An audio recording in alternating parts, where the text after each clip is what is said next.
السلام علیکم. Recently climate risk index آیا ہے جس میں ٹاپ 10 جو موسٹ افیکٹڈ کنٹریز ہیں کلائمیٹ چینج کی وجہ سے ان کی ایک لسٹ آئی ہے اور اس میں Pakistan is top of the list. اور پاکستان کے بعد وہاں پہ برازیل، اٹلی، یونان، اسپین اور نیچے پھر پورٹو ریکا اور یو ایس اے اور نائجیریا، بلگیریا وغیرہ اس طرح کی کنٹریز ہیں. تو لاسٹ کچھ ایئرس میں ہم یہ چیز دیکھ رہے ہیں کہ جو لائک جو اسلام آباد میں ہے یا اوور آل پاکستان میں اگر ہم دیکھتے ہیں کہ وہاں پہ نا بہت ساری جو کلائمیٹک چینجز آ رہی ہیں اس کو ہم آبزرو کر رہے ہیں. لاسٹ ایئر اسلام آباد میں کلاؤڈ برسٹ ہوا اور اس سے سیلاب ایک خاص ایریا میں آ گیا. پھر ہم دیکھتے ہیں کہ پچھلے دنوں اسلام آباد میں ژالہ باری ہوئی اور وہ جو ژالہ باری تھی اس کا جو اولے تھے ان کا سائز نارمل اس سے بہت زیادہ تھا. اس سے بہت زیادہ نقصان بھی ہوا، لوگوں کی گاڑیاں ڈیمیج ہوئیں، سولر پینلز، ایون لوگ زخمی بھی بہت زیادہ ہوئے. اور پھر ہم دیکھتے ہیں کہ جو بارش کا پیٹرن ہے وہ چینج ہو رہا ہے. اس دفعہ مئی کے مہینے میں ان یوزول بارشیں ہو رہی ہیں اور اس میں آندھیاں بہت تیز آ رہی ہیں جس سے بہت زیادہ تباہی ہو رہی ہے.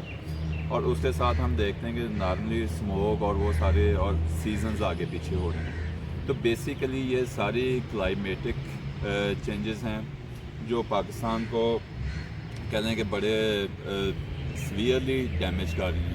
اور پاکستان ان کنٹریز میں ٹاپ پہ ہے کہ جو کلائمیٹ چینج کی وجہ سے بہت زیادہ افیکٹ ہو رہے ہیں.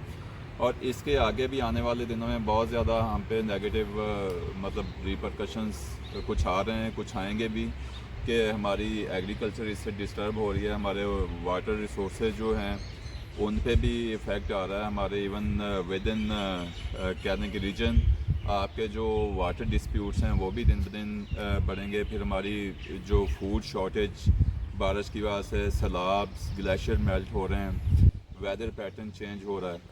تو یہ ساری چیزیں ہمارے جو بیسیکلی کلائمیٹک چینج آئی ہے اس کی وجہ سے ساری ہو رہی ہیں. لوگوں کے ایون ہیلتھ کے جو ہیزرڈس آ رہے ہیں اور اس کے ساتھ ساتھ لوگوں کے جو مطلب مائگریشن کے ایشو آ رہے ہیں کہ جن ایریاز میں اب ظاہر ہے اگر ایگریکلچر افیکٹ ہوتی ہے اور پانی وہاں پہ کم ہو جاتا ہے یا ختم ہو جاتا ہے تو وہ لوگوں کو مائگریٹ کرنا پڑے گا، یعنی اکانومی بھی ہماری. تو اوور آل یہ جو کلائمیٹک چینجز ہیں اٹ ہیز ڈیپ امپیکٹ. ہمارے سوشل بھی اس کے امپیکٹس ہیں، ہمارے اکنامیکل بھی ہیں اور ہماری اوور آل جو سارا اس پہ. تو اس کے لیے ہمیں ایک مربوط قسم کی پالیسی بنانے کی ضرورت پڑے گی. اس کو ٹیکل کرنے کے لیے ہم اپنا ایک پلان بنائیں اور اس کو کنسسٹنٹلی فالو کریں. اگر آپ نے اپنے جنگلات کی سچویشن کو بہتر کرنا ہے ٹری پلانٹیشن کے ذریعے، جو اوور پاپولیشن ہے اس کو کنٹرول کرنا ہے اور اس کے جو سوشل امپیکٹس ہے اس کو کم سے کم کرنے کی کوشش، تو اس کے لیے ہمیں انٹرنیشنل کوآپریشن کی بھی ضرورت ہوگی. Thank you. السلام علیکم.